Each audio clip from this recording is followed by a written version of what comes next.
एक नजर एक नजर एक नजर।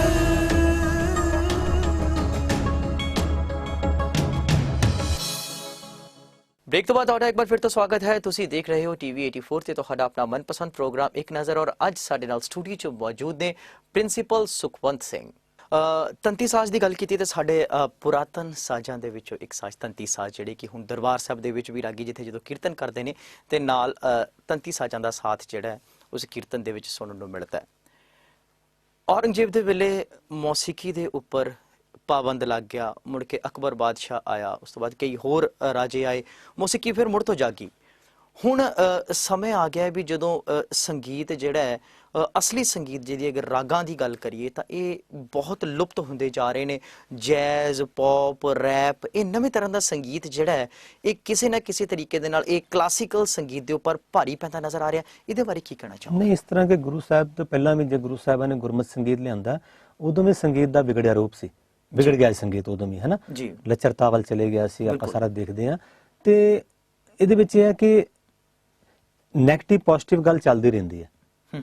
ਪੋਜ਼ਿਟਿਵ ਦੀ ਕੀਮਤ ਤਾਂ ਪੈਂਦੀ ਹੈ ਨਾ, ਨੈਗੇਟਿਵ ਹੋਏਗਾ ਤੇ ਪੋਜ਼ਿਟਿਵ ਦਾ ਮੁੱਲ ਪਏਗਾ। ਇਹ ਹੈ ਕਿ ਸਾਡਾ ਜੋ ਫਰਜ਼ ਬਣਦਾ ਹੈ ਕਿ ਅਸੀਂ ਸੱਚ ਦੀ ਗੱਲ ਕਰੀਏ, ਅਸੀਂ ਸੱਚੇ ਮਤਲਬ ਇੱਧਰ ਨੂੰ ਆਈਏ। ਇਹ ਹਮੇਸ਼ਾ ਹੈ ਕਿ ਜਿੱਥੇ ਵੀ ਕਲਾਸੀਕਲ ਦਾ ਅਸੀਂ ਕਹੀਏ ਕਿ ਰੁਝਾਨ ਨਹੀਂ ਘਟਿਆ, ਹੁਣ ਤੇ ਬਹੁਤ ਵੱਧ ਗਿਆ। ਹੁਣ ਤੇ ਜਨਰੇਸ਼ਨ ਜਿਹੜੀ ਆ ਰਹੀ ਹੈ ਨਾ, ਹੁਣ ਅਸੀਂ ਸਾਰੇ ਸੰਸਾਰ ਵਿੱਚ ਜਿੱਥੇ ਮੈਂ ਵਿਚਰਦਾ, ਹੁਣ ਤੇ ਜਸਟ ਮੈਂ ਹੁਣੇ ਦੱਸਦਾ, ਪਿੱਛੇ ਅਸੀਂ ਸਿੰਗਾਪੁਰ ਜਾ ਕੇ ਆਏ, ਉੱਥੇ 31 ਰਾਗਾਂ ਦਾ, ਉਸ ਤੋਂ ਪਿਛਲੇ ਸਾਲ ਮਲੇਸ਼ੀਆ ਦੇ ਵਿੱਚ 31 ਰਾਗਾਂ ਦਾ ਉੱਥੇ ਰਾਗ ਦਰਬਾਰ ਹੋਇਆ। ਅਸੀਂ 2 ਜਥੇ ਸੀ ਤੇ ਨਾਲ ਮੇਰੇ ਇੱਕ ਮੇਰੇ ਗੁਰਪਾਈ ਡਾਕਟਰ ਅਲੰਕਾਰ ਸਿੰਘ ਜੀ ਤੇ ਬਾਕੀ ਸਾਰੀ ਜਨਰੇਸ਼ਨ ਉੱਥੋਂ ਦੀ। ਛੋਟੇ ਛੋਟੇ ਸ਼ਹਿਰ ਨੇ ਨਾ, ਸਿੰਗਾਪੁਰ ਛੋਟਾ ਜਿਹਾ। ਇਹ ਦੇਖੋ ਕਿ ਗੁਰਬਾਣੀ ਦੇ 62 ਰਾਗ ਆਏ ਨੇ ਉਹਨਾਂ ਬੱਚਿਆਂ ਨੇ ਤੰਤੀ ਸਾਜ਼ਾਂ ਨਾਲ। ਗੁਰੂ ਸਾਹਿਬ ਦੀ ਕਿਰਪਾ ਨਾਲ ਸਾਨੂੰ ਇੰਨੀ ਵੱਡੀ ਦਾਤ ਝੋਲੀ ਪਈ, ਪਰ ਅਸੀਂ ਆਪ ਵਿਸਾਰ ਲਈ ਸੀ ਜੀ। ਬਿਲਕੁਲ 1991 ਵਿੱਚ ਬਾਬਾ ਸੁੱਚਾ ਸਿੰਘ ਜੀ ਨੇ ਮੁੜ ਸੁਰਜੀਤ ਕੀਤਾ ਸਾਰਾ ਕੁਝ। ਕਿੰਨੀ ਮਿਹਨਤ ਕੀਤੀ ਉਸ ਮਹਾਂਪੁਰਖਾਂ ਨੇ। ਮੈਂ ਤਾਂ ਸਿਜਦਾ ਕਰਦਾ ਕਈ ਵਾਰੀ। ਗੱਲ ਇੱਥੇ ਕਿਸੇ ਬੋਡੀ ਦੀ ਨਹੀਂ, ਕੈਸਾ ਸਿਧਾਂਤ ਦੇਖੋ ਕੈਸਾ ਕਿ ਉਦੋਂ ਬਾਬਾ ਜੀ ਕਹਿੰਦੇ ਸੀ ਰਬਾਬ ਲੱਭਣ ਵਾਲਾ ਨਹੀਂ ਮਿਲਦਾ ਸੀ ਵਜਾਉਣ ਵਾਲਾ, ਬਹੁਤ ਰੇਅਰ। ਦਿੱਲੀੋਂ ਕੋਈ ਬੰਬੇ ਕੋਈ ਕਿਤੋਂ ਲੱਭ ਕੇ 2-4 ਉੱਥੇ ਕੋਈ ਮੁਸਲਮਾਨ ਸੀ, ਕੋਈ ਹਿੰਦੂ ਸੀ, ਹਨਾ, 1-2 ਸਿੱਖ ਤੰਤੀ ਸਾਜੀ, ਬਾਕੀ ਹੈ ਹੀ ਨਹੀਂ। ਹੁਣ ਤੁਸੀਂ ਦੇਖੋ ਕਿ ਮੈਂ ਜਿੱਥੇ ਸਾਜ਼ ਅਸੀਂ ਲੈਂਦੇ ਨਾ ਜੇ ਸਾਜ਼, ਉਹ ਕਹਿੰਦੇ ਸਾਡੇ ਕੋਲ ਟਾਈਮ ਹੀ ਨਹੀਂ, ਸਾਜ਼ ਵੀ ਮਹਿੰਗੇ ਹੋ ਗਏ। ਇੰਨੀ ਡਿਮਾਂਡ ਹੈ, ਇੰਨੀ ਮੰਗ ਹੈ। ਹਰ ਮਹਾਂਪੁਰਖਾਂ ਦੇ ਸਥਾਨਾਂ ਤੇ ਅਕੈਡਮੀਜ਼, ਹਰ ਸੰਸਥਾਵਾਂ ਨੇ ਤੰਤੀ ਸਾਜ਼ ਦੀ ਕਲਾਸ ਸ਼ੁਰੂ ਕੀਤੀ ਹੋਈ ਹੈ। ਤੰਤੀ ਸਾਜ਼ ਪਲੇ ਕਰਨ ਵਾਲੇ ਬੱਚੇ ਪਹਿਲਾਂ ਆਮ ਕਿਹਾ ਜਾਂਦਾ ਸੀ, ਆਮ ਲੋਕੀ ਕਹਿ ਦਿੰਦੇ ਸਨ ਕਿ ਤੁਸੀਂ ਸਾਜ਼ ਵਜਾਓਗੇ, ਤੁਸੀਂ ਰਾਗ 'ਚ ਗਾਓਗੇ, ਕਿ ਤੁਸੀਂ ਰੋਟੀ ਕਿੱਥੋਂ ਖਾਓਗੇ, ਹੈ ਨਾ, ਇਹਦੇ ਕੋਈ ਚੱਕਰ ਹੀ ਨਹੀਂ, ਹੋਰ ਪਾਸੇ ਜਾਓ। ਹੁਣ ਤੰਤੀ ਸਾਜ਼ ਬੱਚੇ ਜਿਹੜੇ ਤੰਤੀ ਸਾਜ਼ ਵਜਾ ਰਹੇ ਨੇ, ਮਹਾਰਾਜ ਦੀ ਕਿਰਪਾ ਦੇ ਨਾਲ ਆਮਦਨ ਵੀ ਬਹੁਤ। ਬਿਲਕੁਲ ਠੀਕ ਹੈ। ਜਿਹੜੇ ਗੁਰੂ ਸਾਹਿਬ ਦੇ ਤੰਤੀ ਸਾਜ਼ ਨੇ ਆਪ ਸਾਰੇ ਜਾਣਦੇ ਹੋ, ਰਬਾਬ, ਸਰੰਦਾ, ਤਾਊਸ, ਸਾਰੰਗੀ, ਜਦ ਢਾਡੀ ਵਾਰਾਂ ਗੁਰੂ ਹਰਗੋਬਿੰਦ ਮਹਾਰਾਜ ਨੇ ਸ਼ੁਰੂ ਕੀਤੀਆਂ, ਦਿਲਰਬਾ, ਇਹ ਸਾਰੇ ਪਿਆਰੇ ਪਿਆਰੇ ਸਾਜ਼ ਗੁਰੂ ਸਾਹਿਬਾਂ ਨੇ ਵਰਤੋਂ ਵਿੱਚ ਕੀਤੇ। ਆਪ ਪਲੇ ਕਰਦੇ ਸਨ ਤੇ ਆਪ ਨਾਲ ਕੀਰਤਨਕਾਰ ਜਿਹੜੇ ਕਰਦੇ ਸਨ ਸਾਜ਼ਾਂ ਵਿੱਚ ਕਰਦੇ ਸਨ। ਪ੍ਰਿੰਸੀਪਲ ਸਾਹਿਬ, ਜਿਵੇਂ ਤੁਸੀਂ ਜ਼ਿਕਰ ਕੀਤਾ ਸੀਗਾ ਵੀ ਆਪ ਜੀ ਦੀ ਮਾਤਾ ਜੀ ਗਾਇਆ ਕਰਦੇ ਸਨ, ਉਸ ਤੋਂ ਇਨਸਪਾਇਰ ਹੋ ਕੇ ਤੁਸੀਂ ਸੰਗੀਤ ਵਾਲੇ ਪੱਖ ਲੱਗ ਗਏ।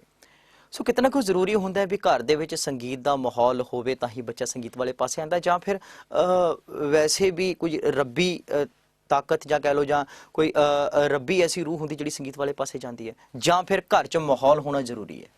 ਨਹੀਂ, ਘਰ 'ਚ ਮਾਹੌਲ ਹੋਣਾ ਜ਼ਿਆਦਾ ਜ਼ਰੂਰੀ ਹੈ। ਠੀਕ। ਹੁਣ ਕਈ ਬੱਚੇ ਮੇਰੇ ਕੋਲ ਆਉਂਦੇ ਨੇ, ਉਹਨਾਂ ਦੇ ਅੰਦਰ ਬੜਾ ਚਾਅ ਹੁੰਦਾ ਕਿ ਅਸੀਂ ਕੁਝ ਸਿੱਖੀਏ, ਪਰ ਉਹ ਕਹਿੰਦੇ ਜਦੋਂ ਸਾਡੇ ਘਰ ਦੇ ਕਹਿੰਦੇ ਨੇ ਜਾਂ ਭੈਣ ਭਰਾ ਕਹਿੰਦੇ ਨੇ ਕੀ ਰਿਆਜ਼ ਕਰੀ ਜਾਂਦੀ ਹੈ, ਬੰਦ ਕਰਾਓ। ਹੁਣ ਕਈਆਂ ਕੋਲ ਨਹੀਂ ਜ਼ਿਆਦਾ ਕਮਰੇ ਹੁੰਦੇ ਨਾ, 2-3 ਰੂਮਸ ਹੁੰਦੇ ਨੇ, ਬੱਚੇ ਨੇ ਪੜ੍ਹਾਈ ਕਰਨੀ ਹੈ, ਉਹ ਫਿਰ ਕਈ ਵਾਰੀ ਪੇਰੈਂਟਸ ਕਹਿੰਦੇ ਮੰਮੀ ਮੇਰੇ ਡਾਂਟ ਦਿੰਦੇ ਨੇ, ਮੇਰੇ ਪਿਤਾ ਜੀ ਡਾਂਟ ਦਿੰਦੇ ਨੇ ਕਿ ਤੂੰ ਸਾਨੂੰ ਆਰਾਮ ਨਹੀਂ ਕਰਨ ਦਿੰਦੀ। ਉੱਥੇ ਥੋੜ੍ਹੀਆਂ ਮੁਸ਼ਕਲਾਂ ਆ ਜਾਂਦੀਆਂ। ਤੇ ਘਰ ਵਿੱਚ ਜੇ ਸੰਗੀਤ ਹੋਵੇ ਨਾ ਤੇ ਫਿਰ ਉਹ ਸਵਾਲ ਨਹੀਂ ਹੋਏਗਾ। ਉਹ ਫਿਰ ਮਾਂ ਉਹ ਸਵਾਲ ਕਰੇ ਕਿ ਤੇਰੇ ਸਹੁਰੇ ਤੋਂ ਘੱਟ ਲੱਗੀ ਥੋੜ੍ਹੀ ਜਿਹੀ, ਤੂੰ ਇਹਨੂੰ ਹੋਰ ਬੈਸਟ ਕਰ ਸਕਦੀ, ਜਾਂ ਪਿਓ ਕਹੇਗਾ ਬੇਟਾ ਇੱਥੋਂ ਥੋੜ੍ਹਾ ਠੀਕ ਕਰੋ। ਇਸ ਕਰਕੇ ਇੰਨਾ ਫਰਕ ਪੈ ਜਾਂਦਾ। ਹਾਂ, ਕੁਝ ਐਸੇ ਵੀ ਮਤਲਬ ਮੈਂ ਆਰਟਿਸਟ ਦੇਖੇ ਨੇ, ਕੀਰਤਨਕਾਰ ਮਹਾਰਾਜ ਸੱਚੇ ਪਾਤਸ਼ਾਹ ਦੇ, ਜਿਨ੍ਹਾਂ ਦੇ ਘਰ ਸੰਗੀਤ ਨਹੀਂ ਆ, ਕਿਸੇ ਨੇ ਗਾਇਆ ਨਹੀਂ, ਪਰ ਉਹਨਾਂ ਤੇ ਮਹਾਰਾਜ ਦੀ ਕਿਰਪਾ ਹੋਈ। ਪਰ ਕਿਸੇ ਨਾ ਕਿਸੇ ਰੂਪ ਦੇ ਵਿੱਚ ਉਹ ਸੰਗੀਤ ਨਾਲ ਜੁੜੇ ਰਹੇ, ਆਸੇ ਪਾਸੇ ਜਾਂ ਪਿੰਡਾਂ ਦੇ ਵਿੱਚ ਰਹੇ ਨੇ, ਕੋਈ ਨਾ ਕੋਈ ਸੁਣਦੇ ਰਹੇ ਨੇ, ਹੈ ਨਾ, ਤੇ ਉਹ ਇਸ ਕਰਕੇ ਕੁਛ ਨਾ ਕੁਛ ਤੇ ਅਸਰ ਹੁੰਦਾ ਹੀ ਹੈ। ਬਿਲਕੁਲ ਜੀ। ਪ੍ਰਿੰਸੀਪਲ ਸਾਹਿਬ, ਤੁਸੀਂ ਜਿਵੇਂ ਦੱਸਿਆ ਕਿ ਤੁਸੀਂ ਕੰਪੋਜੀਸ਼ਨ ਵੀ ਬਣਾਉਂਦੇ ਹੋ, ਸੋ ਅਸੀਂ ਜਾਣਨਾ ਚਾਹਾਂਗੇ, ਬਲਕਿ ਅਸੀਂ ਨਹੀਂ, ਸਾਡੇ ਜਿੰਨੇ ਵੀ ਦਰਸ਼ਕ ਜਿਹੜੇ ਵੀ ਸੰਗੀਤ ਨੂੰ ਪਿਆਰ ਕਰਦੇ ਨੇ, ਉਚੇਚੇ ਤੌਰ ਤੇ ਉਹ ਜਾਣਨਾ ਚਾਹਣਗੇ ਵੀ ਜਿਸ ਵੇਲੇ ਕੰਪੋਜੀਸ਼ਨ ਬਣਾਈ ਜਾਂਦੀ ਹੈ ਉਸ ਵੇਲੇ ਕਿਹੜੀ ਚੀਜ਼ਾਂ ਦਾ ਵਿਸ਼ੇਸ਼ ਤੌਰ ਤੇ ਧਿਆਨ ਰੱਖਿਆ ਜਾਂਦਾ ਔਰ ਕਿਸ ਮਾਪਦੰਡ ਦੇ ਨਾਲ ਕੰਪੋਜੀਸ਼ਨ ਤਿਆਰ ਹੁੰਦੀ ਹੈ। ਵਧੀਆ ਸਵਾਲ ਹੈ। ਕੰਪੋਜੀਸ਼ਨ ਗੁਰੂ ਦੀ ਕਿਰਪਾ ਹੀ ਹੁੰਦੀ ਹੈ ਜੋ ਤੁਸੀਂ ਕੰਪੋਜੀਸ਼ਨ ਤਿਆਰ ਕਰਦੇ ਹੋ। ਜੀ ਵੈਸੇ ਹਰ ਆਰਟਿਸਟ ਦੇ ਕੋਲ ਇਹੀ ਸਵਾਲ ਹੁੰਦਾ ਹੈ ਕਿ ਗੁਰੂ ਦੀ ਹਾਂ, ਕਿਰਪਾ ਹੁੰਦੀ ਹੈ, ਬਟ ਮੈਂ ਫਿਰ ਵੀ ਅਸੀਂ ਜਾਣਦੇ ਹਾਂ ਕੋਈ ਟੈਕਨੀਕਲ ਚੀਜ਼ਾਂ। ਮੈਂ ਟੈਕਨੀਕਲ ਗੱਲ ਦੱਸਦਾ, ਦੇਖੋ ਜੀ। ਸਭ ਤੋਂ ਵੱਡੀ ਗੱਲ ਉਹਦੀ ਕਿਰਪਾ ਹੀ ਹੁੰਦੀ ਹੈ। ਜੀ ਬਿਲਕੁਲ, ਉਹ ਤਾਂ ਹੈ। ਜਿਹੜੇ ਕੰਪੋਜ਼ਰ ਜਿੰਨੇ ਤੁਸੀਂ ਕਿਸੇ ਵੀ ਫੀਲਡ ਤੇ ਲੈ ਲਓ, ਕੰਪੋਜੀਸ਼ਨਾਂ ਦਾ ਕੋਈ ਲੈਵਲ ਹੁੰਦਾ ਹੈ ਨਾ। ਹੁਣ ਕਈ ਅਸੀਂ ਸੁਣਦੇ ਹਾਂ ਕਿ ਉਸ ਮਤਲਬ ਉਹਦਾ ਕੋਈ ਤਰਤੀਬ ਹੀ ਨਹੀਂ ਹੁੰਦੀ, ਪਰ ਉਹ ਵੀ ਮਾਰਕੀਟ ਚੱਲਦੀਆਂ ਹੈ ਨਾ। ਕੁਝ ਐਸੇ ਨੇ ਜਿਨ੍ਹਾਂ ਨੂੰ ਵੇਖ ਕੇ ਸਾਡੇ ਰੋਂਗਟੇ ਖੜੇ ਹੁੰਦੇ ਨੇ। ਕੁਝ ਕੰਪੋਜੀਸ਼ਨ ਐਸੇ ਹੁੰਦੀਆਂ, ਉਹ ਕਿਰਪਾ ਹੀ ਹੋਈ ਨਾ। ਜੀ ਬਿਲਕੁਲ। ਮਾਪਦੰਡ ਸਿੰਪਲ ਮਾਪਦੰਡ ਹੈ ਕਿ ਜੇ ਅਸੀਂ ਗੁਰੂ ਗ੍ਰੰਥ ਸਾਹਿਬ ਮਹਾਰਾਜ ਦੇ ਰਾਗਾਂ ਦੀ ਕੰਪੋਜੀਸ਼ਨ ਬਣਾਈ, ਸਭ ਤੋਂ ਪਹਿਲਾਂ ਅਸੀਂ ਸ਼ਬਦ ਦਾ ਭਾਵ ਦੇਖਦੇ ਹਾਂ। ਬਿਲਕੁਲ ਠੀਕ। ਸ਼ਬਦ ਦਾ ਭਾਵ ਦੇਖਦੇ ਹਾਂ, ਫਿਰ ਪੰਕਤੀਆਂ ਦਾ ਮਤਲਬ ਕਿ ਜਿਵੇਂ ਪੜਤਾਲ ਹੈ, ਪੜਤਾਲ ਵਿੱਚ ਕੋਈ ਮਹਾਰਾਜ ਦੀ ਪੰਕਤੀ ਲੰਬੀ ਹੈ, ਕੋਈ ਛੋਟੀ ਹੈ, ਕੋਈ ਵੱਡੀ ਹੈ। ਇੱਕ singing style, unique singing style Gurmat Sangeet ਪੜਤਾਲ ਹੈ। ਮਤਲਬ ਇਹ ਕਿਤੇ ਸਾਨੂੰ ਹੋਰ ਕਿਤੇ ਨਹੀਂ ਮਿਲਦੀ। ਤੇ 55 ਪੜਤਾਲਾਂ ਮਹਾਰਾਜ ਦੀ, ਜਿਵੇਂ ਮੈਂ ਪਹਿਲਾਂ ਵੀ ਕਿਹਾ ਸੀ ਕਿ ਮੈਂ ਦੱਸੂਗਾ ਗੁਰੂ ਗ੍ਰੰਥ ਸਾਹਿਬ ਵਿੱਚ ਕੀ ਹੈ ਨਾ, ਸੱਚੇ ਪਾਤਸ਼ਾਹ ਦੇ ਰਾਗਾਤਮਕ ਸ਼ੈਲੀਆਂ ਕੀ ਨੇ। ਪੜਤਾਲਾਂ ਨੇ ਦੋ ਗੁਰੂ ਸਾਹਿਬਾਂ ਨੇ ਗਾਇਨ ਕੀਤੀਆਂ, ਗੁਰੂ ਅਰਜਨ ਦੇਵ ਮਹਾਰਾਜ ਜੀ ਨੇ ਤੇ ਗੁਰੂ ਰਾਮਦਾਸ ਮਹਾਰਾਜ ਜੀ ਨੇ। ਠੀਕ ਹੈ ਜੀ। ਗੁਰੂ ਰਾਮਦਾਸ ਮਹਾਰਾਜ ਦੇ 19 ਪੜਤਾਲਾਂ, 36 ਪੜਤਾਲਾਂ ਗੁਰੂ ਅਰਜਨ ਦੇਵ ਮਹਾਰਾਜ ਦੀਆਂ ਜੀ। ਉਹਦੇ ਵਿੱਚ ਕੀ ਹੈ, ਕਈ ਵਾਰੀ ਉੱਥੇ ਪੰਕਤੀ ਲੰਬੀ ਹੈ, ਇੱਕ ਛੋਟੀ, ਇੱਕ ਲੰਬੀ, ਇੱਕ ਛੋਟੀ। ਆਮ ਤੌਰ ਤੇ ਮੈਂ ਕਈ ਵਾਰੀ ਸੁਣਦਾ ਦੀ ਪੜਤਾਲ ਦਾ ਰੂਲ ਹੈ ਪਹਿਲਾਂ 7 ਮਾਤਰਾ ਆਵੇ, ਫਿਰ 8, ਫਿਰ 9। ਇਸ ਤਰ੍ਹਾਂ ਨਹੀਂ ਹੁੰਦਾ।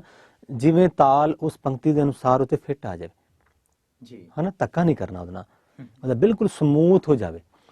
ਫਿਰ ਉਸ ਤੋਂ ਬਾਅਦ ਸ਼ਬਦ ਦੀ ਫੀਲਿੰਗ ਕੀ ਹੈ। ਮੰਨ ਲਓ ਸ਼ਬਦ 'ਚ ਤਰਸੀ ਤਰਲਾ ਹੀ ਤਰਲਾ, ਤੇ ਉਹ ਤੁਹਾਡੀ ਕੰਪੋਜੀਸ਼ਨ ਦੇ ਵਿੱਚ ਉਹ ਤਰਲਾ ਹੋਣਾ ਚਾਹੀਦਾ। ਜੇ ਉਹਦੇ ਵਿੱਚ ਹੈਗੀ ਹੈ ਕਿ ਖੁਸ਼ੀ ਹੈ, ਜਿਵੇਂ ਮਤਲਬ ਮਨ ਦੇ ਰਾਮ ਲਿਆ ਹੈ ਮੋਲ, ਮੇਰੀ ਪ੍ਰੀਤ ਗੋਬਿੰਦ ਸਿੰਘ ਜਿਨ ਕਟੇ ਮੈਂ ਤਾਂ ਮਹਿੰਗੀ, ਮਤਲਬ ਮੇਰੀ ਪ੍ਰੀਤ ਲੱਗ ਗਈ ਹੈ, ਉਹ ਕੰਪੋਜੀਸ਼ਨ ਉਸ ਤਰ੍ਹਾਂ ਦੀ ਬਣੇਗੀ, ਖੁਸ਼ੀ ਦੀ। ਮੂਲ ਲਾਲਨ ਸਿੰਘ ਪ੍ਰੀਤ ਬਣੀ, ਤੋਰੀ ਨਾ ਟੁੱਟੇ ਛੋੜ ਨਾ ਛੁੱਟੇ, ਐਸੀ ਮਾਦੋ ਖਿੰਚ ਤਈ, ਉਹ ਉਸ ਤਰ੍ਹਾਂ ਦੀ ਕੰਪੋਜੀਸ਼ਨ ਹੋਏਗੀ।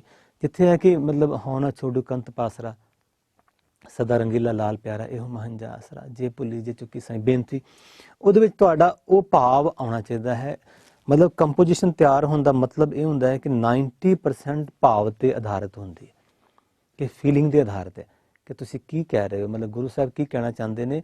ਉਹ ਕਿਉਂਕਿ ਕੀਰਤਨ ਹੈ ਤੇ ਨਿਜਲੀ ਨਾ, ਅਸਲ ਸਾਡੇ ਲਈ ਹੈ ਕਿ ਅਸੀਂ ਕੀਰਤੀ ਕਰਨੀ। ਕੀਰਤੀ ਹੈ, ਕੀਰਤਨ ਦਾ ਮਤਲਬ ਕੀਰਤੀ ਹੈ ਕਿ ਪਹਿਲਾਂ ਆਪਣੇ ਆਪ ਨੂੰ ਅਸੀਂ ਉਹਦੇ ਅਨੁਸਾਰ ਢਾਲਣਾ।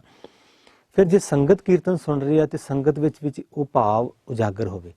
ਜੇ ਬੇਨਤੀ ਹੈ ਤੇ ਬੇਨਤੀ ਦਾ ਭਾਵ, ਜੇ ਖੁਸ਼ੀ ਹੈ ਤੇ ਖੁਸ਼ੀ ਦਾ ਭਾਵ, ਜੇ ਜੋਸ਼ ਦੇ ਜੋਸ਼ ਦਾ ਭਾਵ, ਸੂਰਾ ਸੋ ਪਹਿਚਾਨੀਏ ਜੋ ਲਰੇ। ਇਸ ਕਰਕੇ ਇਹ ਸਾਰੇ ਚੀਜ਼ਾਂ ਨੂੰ ਮਤਲਬ ਅਸੀਂ ਦੇਖਦੇ ਹਾਂ। ਉਸ ਤੋਂ ਬਾਅਦ ਵਿਦਿਆਰਥੀ ਦਾ ਲੈਵਲ ਦੇਖੀਦਾ ਕਿ ਜਿਹੜੇ ਸਟੂਡੈਂਟ ਨੂੰ ਇਹ ਕਰਾ ਰਹੇ ਆ ਕਿ ਇਹਨੂੰ ਇਹ ਕਵਰ ਕਰ ਲੇਗਾ, ਪਿਕ ਕਰ ਲੇਗਾ। ਸਟੂਡੈਂਟ ਬੈਠਾ ਸਰ ਮੈਨੂੰ ਆਹ ਕੰਪੋਜੀਸ਼ਨ ਬਣਾ ਦਿਓ, ਮੈਂ ਸਕੂਲ 'ਚ ਗਾਣੀ ਹੈ ਨਾ। ਫਿਰ ਉਹਦਾ ਲੈਵਲ ਦੇਖੀਦਾ, ਉਹਦੇ ਵਿੱਚ ਕਿੱਥੇ ਕਿੱਥੇ ਜਗ੍ਹਾ ਬਣਾਉਣੀ ਹੈ ਖਟਕਾ ਮੁਰਕੀ ਸੰਗੀਤਕ ਭਾਸ਼ਾ ਨੇ, ਤੇ ਉਹਦੇ ਗਲੇ 'ਚ ਆਲਰੇਡੀ ਹੈਗੀਆਂ ਕਿ ਨਹੀਂ ਹੈਗੀਆਂ ਜੀ, ਤੇ ਉਹਦੇ ਅਕੋਰਡਿੰਗ ਕੰਪੋਜੀਸ਼ਨ ਬਣਦੀ। ਹਮੇਸ਼ਾ ਚੰਗੀਆਂ ਬੰਦਸ਼ਾਂ ਚੰਗੇ ਸ਼ਾਗਿਰਦ ਦੇ ਸਾਹਮਣੇ ਬਣਦੀਆਂ, ਬਹੁਤ ਅੱਛੀ ਗੱਲ ਹੈ। ਹਮੇਸ਼ਾ ਹਮੇਸ਼ਾ ਜੀ। ਉਹ ਫਿਰ ਤੁਹਾਡੇ ਅੰਦਰ ਹੋਰ ਕਈ ਕੁਝ ਉਪਜਦਾ ਤੇ ਉਹ ਕਰੀ ਜਾਂਦੇ ਨੇ। ਬਿਲਕੁਲ ਠੀਕ ਜੀ। ਪ੍ਰਿੰਸੀਪਲ ਸਾਹਿਬ, ਇਹ ਪਰਖ ਕਿੱਦਾਂ ਹੁੰਦੀ ਹੈ ਕਿ ਇਹ ਸ਼ਾਗਿਰਦ ਚੰਗਾ ਹੈ ਜਾਂ ਇਹ ਮਾੜਾ ਹੈ? ਕਿਉਂਕਿ ਜਿਹੜੇ ਵੀ ਤੁਹਾਡੇ ਕੋਲ ਆਉਂਦੇ ਉਹ ਸਾਰੇ ਫਰੈਸ਼ਰ ਹੁੰਦੇ ਨੇ ਆਪਣੇ ਆਪ ਦੇ ਵਿੱਚ, ਉਹ ਸਾਰੇ ਫਰੈਸ਼ਰ ਹੁੰਦੇ ਨੇ। ਕੋਈ ਇੱਕ ਮਾਪਦੰਡ ਰੱਖਿਆ ਹੁੰਦਾ ਤੁਸੀਂ, ਉਸ ਮਾਪਦੰਡ ਤੋਂ ਗੁਜ਼ਰ ਕੇ, ਉਸ ਪ੍ਰੀਖਿਆ ਤੋਂ ਗੁਜ਼ਰ ਕੇ ਜਿਹੜਾ ਸ਼ਾਗਿਰਦ ਦੀ ਪਰਖ ਹੁੰਦੀ ਆ, ਉਹ ਮੈਂ ਜਾਣਨਾ ਚਾਹਾਂਗਾ, ਬਲਕਿ ਸਾਡੇ ਦਰਸ਼ਕ ਵੀ ਜਾਣਨਾ ਚਾਹਣਗੇ ਕਿ ਉਹ ਮਾਪਦੰਡ ਕਿਹੜੇ ਨੇ ਕਿ ਜਿਹੜੇ ਪਤਾ ਲੱਗਦਾ ਕਿ ਇਹ ਸ਼ਾਗਿਰਦ ਜਿਹੜਾ ਹੈ ਇਹ ਬਹੁਤ ਵਧੀਆ ਸਿੱਖ ਸਕਦਾ ਔਰ ਉਹਨੂੰ ਮੈਂ ਇਹ ਚੀਜ਼ਾਂ ਕਰਵਾਵਾਂ। ਇਸ ਤਰ੍ਹਾਂ ਕਿ ਅੱਜ ਕੱਲ ਜ਼ਮਾਨਾ ਬੜਾ ਤੇਜ਼ ਹੋ ਗਿਆ। ਅੱਜ ਕੱਲ ਮੇਰੇ ਕੋਲ ਵੀ ਐਸੇ ਸ਼ਾਗਿਰਦ ਆਉਂਦੇ ਨੇ ਜਿਹੜਾ ਪਹਿਲਾਂ ਹੀ ਪਤਾ ਨਹੀਂ ਕਿੱਥੇ ਪਹੁੰਚੇ ਹੁੰਦੇ ਨੇ। ਅੱਛਾ ਜੀ। ਐਸੀ ਸਮਝ ਹੁੰਦੀ ਹੈ, ਐਸੀ ਤਾਲ, ਐਸੀ ਉਹਦੀ ਤਾਨ ਹੁੰਦੀ ਹੈ, ਐਸੀ ਉਹਨੂੰ ਨੌਲੇਜ ਹੁੰਦੀ ਹੈ ਨਾ। ਇਸ ਕਰਕੇ ਉੱਥੇ ਆ ਕੇ ਸਾਨੂੰ ਮਤਲਬ ਆਪਣਾ ਪਤਾ ਲੱਗਦਾ ਕਿ ਮਤਲਬ ਇੱਕ ਮਤਲਬ ਪਰਫੈਕਟ ਤੇ ਹਰ ਕੋਈ ਨਹੀਂ ਹੁੰਦਾ, ਪਰ ਇਸ ਬੱਚੇ ਨੂੰ ਜੇ ਸਿਖਾਣਾ ਤੇ ਮਤਲਬ ਕਿੰਨਾ ਧਿਆਨ ਰੱਖਣਾ ਪੈ, ਮਿਹਨਤ ਕਰਨੀ ਪਏਗੀ ਜੀ, ਹੈ। ਮਤਲਬ ਕਿ ਉਹ ਬੱਚਾ ਉਸ ਲੈਵਲ ਤੇ ਪਹੁੰਚਿਆ ਹੋਇਆ ਜਿੱਥੇ ਕਿ ਉਹਨੂੰ ਤੁਸੀਂ ਸਮਝੌਤਾ ਨਹੀਂ ਕਰ ਸਕਦੇ ਸੌਖੇ ਨਾਲ ਜੀ, ਕਿ ਤੁਸੀਂ ਟਾਰਾ ਰੋ ਲਾ ਦੋ, ਨਹੀਂ ਬੇਟੇ ਐ ਕਰ ਸਾਲ ਆ ਕੇ ਆ ਸਵੇਰੇ, ਨਾ ਨਾ ਨਾ, ਉਹਦਾ ਲੈਵਲ ਹੈ। ਇਹੋ ਜਿਹੇ ਬੱਚੇ ਵੀ ਆ ਜਾਂਦੇ ਨੇ। 10 ਕੋਲ ਗੁਰੂ ਸਾਹਿਬ ਦੀ ਕਿਰਪਾ ਨਾਲ ਆਉਂਦੇ ਨੇ, ਕਾਲਜਾਂ ਦੇ ਟੀਚਰਸ ਆਉਂਦੇ ਨੇ, ਸਕੂਲਾਂ ਦੇ ਬੱਚੇ ਆਉਂਦੇ ਨੇ, ਇਹ ਸਾਰੀ ਫੀਲਡ ਦੇ ਆਉਂਦੇ ਨੇ ਕਿ ਜਿਨ੍ਹਾਂ ਕੁ ਮਾਰੇ ਨੇ ਗੁਣ ਦਿੱਤਾ। ਕੁਝ ਬੱਚੇ ਐਸੇ ਨੇ ਕਿ ਜਿਹੜੇ ਬਿਲਕੁਲ ਬਿਗਨਰਸ ਨੇ, ਪਰ ਉਹਨਾਂ ਦੀ ਆਵਾਜ਼ ਦੇ ਵਿੱਚ ਬਹੁਤ ਰਸ ਹੁੰਦਾ। ਉਹ ਇੱਕ ਸਾਹ ਤੋਂ ਸਾਨੂੰ ਪਤਾ ਲੱਗ ਜਾਂਦਾ ਕਿ ਇਹ ਕਿੱਥੇ ਤੱਕ ਜਾ ਸਕਦਾ, ਇੱਕ ਲਗਾਵ ਤੇ, ਇੱਕ ਸੁਰ ਲਗਾਵ ਤੋਂ।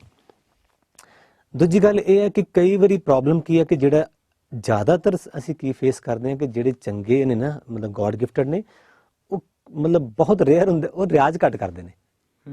ਤੇ ਜਿਹੜੇ ਵਿਚਾਰੇ ਅਜੇ ਖਟਕਾ ਮੁਰਗੀ ਗਲੇ 'ਚ ਨੇ, ਉਹ 4-4 5-5 ਘੰਟੇ ਰਿਆਜ਼ ਕਰਦੇ ਨੇ। ਫਰਕ ਪੈ ਜਾਂਦਾ ਨਾ। ਹੁਣ ਦਾ ਕਾਰਨ ਦੋ ਕਾਰਨ ਨੇ। ਇੱਕ ਕਾਰਨ ਇਹ ਹੈ ਕਿ ਉਹ ਬੱਚਾ ਜਿੱਥੇ ਗਾ ਰਿਹਾ ਹਰ ਕੋਈ ਉਹਦੀ ਸਿਫਤ ਹੀ ਕਰ ਰਿਹਾ, ਜਿੱਥੇ ਸਟੇਜ ਤੇ ਗਾ ਕੇ ਆਇਆ ਨਾ, ਉਹ ਸਿਫਤ ਹੀ ਕਰ ਰਿਹਾ ਉਹਦੀ ਹਰ ਕੋਈ। ਉਹ ਸਿਫਤ ਨੂੰ ਇੰਨਾ ਮਤਲਬ ਉਹ ਲੈ ਲੈਂਦਾ ਹੈ ਕਿ ਉਹਨੂੰ ਲੱਗਦਾ ਕਿ ਮੇਰਾ ਠੀਕ ਹੈ ਰਿਆਜ਼, ਥੋੜਾ ਜਿਹਾ ਨਾ ਸਰ ਜਾਏਗਾ, ਉਹ ਸਿਫਤ ਹਾਵੀ ਹੋ ਜਾਂਦੀ ਹੈ, ਹਾਵੀ ਹੋ ਜਾਂਦੀ ਹੈ। ਜਿਹੜਾ ਦੂਜਾ ਆ ਉਹ ਬੱਚੇ ਨੂੰ ਮੰਨ ਲਓ ਉਹਨੇ ਉਸ ਲੈਵਲ ਦਾ ਕੋਈ ਉੱਥੇ ਸੁਣਿਆ, ਉਹਦਾ ਮਨ ਕਰਦਾ ਮੈਂ ਉਸ ਲੈਵਲ ਤੇ ਜਾਵਾਂ, ਤਾਂ ਟੀਚਰ ਨੇ ਕਹਿਣਾ ਬੇਟਾ ਮਿਹਨਤ ਕਰਨੀ ਪਏਗੀ, ਰਿਆਜ਼ ਤੇ ਕਰਨਾ ਪਏਗਾ। ਕਰਤ ਵਿਦਿਆ ਪੁੜੀ ਘੋਲ ਕੇ ਤੇ ਪਿਆ ਨਹੀਂ ਸਕਦੇ ਨਾ, ਇਹ ਤੇ ਕਰਨੀ ਪਏਗੀ ਤੁਹਾਨੂੰ।